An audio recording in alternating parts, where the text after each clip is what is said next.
आहोत। मात्र आता आपण पाहतोय की बिहार कोणाचं याविषयीची चढाओढ आता कार्यकर्त्यांमध्ये देखील पाहायला मिळत आहे आणि आपण पाहतोय की बिहारमध्ये आज कोणाचं सरकार येणार, बिहारमध्ये एकूणच देशाच्या राजकारण बदलण्याची ताकद आहे। अशा वेळेला 122 ची मॅजिक फिगर कोण गाठणार याकडे सगळ्यांचं लक्ष असेल। तसंच एक्झिट पोलने एनडीएच्या बाजूने कौल दिलेला होता। आपण टॅली संपूर्णपणे टीव्ही स्क्रीनवर पाहतोय।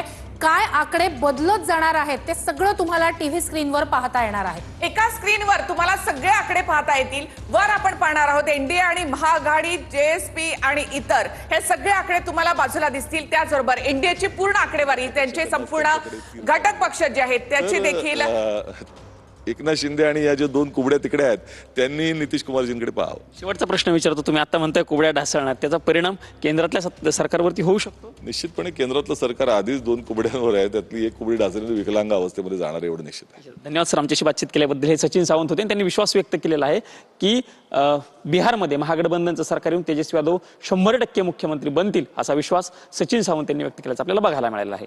कॅमेरामन राकेश कुमार समी, प्रमोद जगताप, TV9 मराठी, नवी दिल्ली। बिहारमधली ही निवडणूक जंगलराज विरुद्ध मंगलराज, घराणेशाही विरुद्ध लोकशाही अशा पद्धतीची लढाई होती।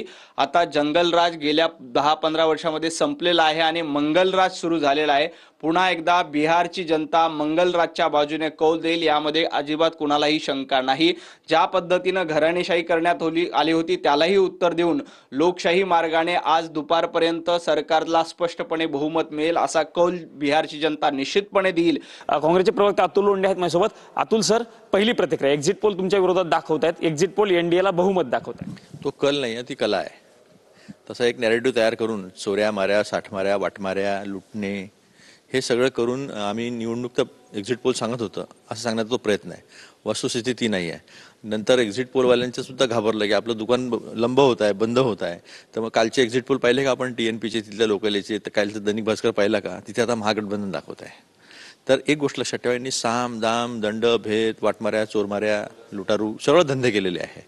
इलेक्शन कमिशन ऑफ इंडिया हे इलेक्शन कमिशन ऑफ भाजपा झालेलं आहे। 8,22,00,000 18 वर्षाच्या वरची लोकसंख्या आहे बिहारची, ती 7,42,00,000 आणली। 16 लाख फॉर्म नंबर 6 असताना 21,25,000 पेक्षा जास्त हे फॉर्म नंबर 6 दिसतात आहे, म्हणजे 5.25 लाख वोट तिथेही वाढवून प्रयत्न केला। जे घुसपैठीय कॅटेगरीमध्ये बसूच शकत नाही, म्हणजे तुम्ही मुसलमानांना घुसपैठी म्हणता ना, त्यात बसू शकत नाही, त्यात सगळे हिंदू होते। तर त्यांचे मतं जे आहे, विशेषतः दलितांचे मतं, मुस्लिमांची मतं कापले त्यांनी। SIR माध्यमातून ही मतं कापली सगळं बिलकुल SIR म्हणजे सगळे सांगितलं तुम्हाला, साम दाम दंड भेद, चोऱ्या वाटमाऱ्या, लुटमाऱ्या सगळं केलं त्यांनी। तरी पण जनता जी आहे ती आमच्या एका सकारात्मक अजेंडाच्या बाजूने उभी राहिली। आणि यांचं काय होतं, कट्टा, बंदूक, गोली, बारूद, बम हे देशाच्या प्रधानमंत्रीची भाषा आहे। यादवांचं 90% मतदान आणि मुसलमानांचं 97% मतदान, मग यादव आणि मुसलमान मिळून 34% होतात। मग त्यात महिला नव्हत्या का? आणि सगळ्याच महिलांनी उरलेल्या ह्यांनाच मतदान दिलं असं कशावरून? यांनी 10,000 सांगितलं तर आम्ही 30,000 सांगितलं ना, म्हणून बिहार में महागठबंधन बा। कॅमेरामन राकेश कुमार समी, प्रमोद जगताप, TV9 मराठी, नवी दिल्ली। तर बिहार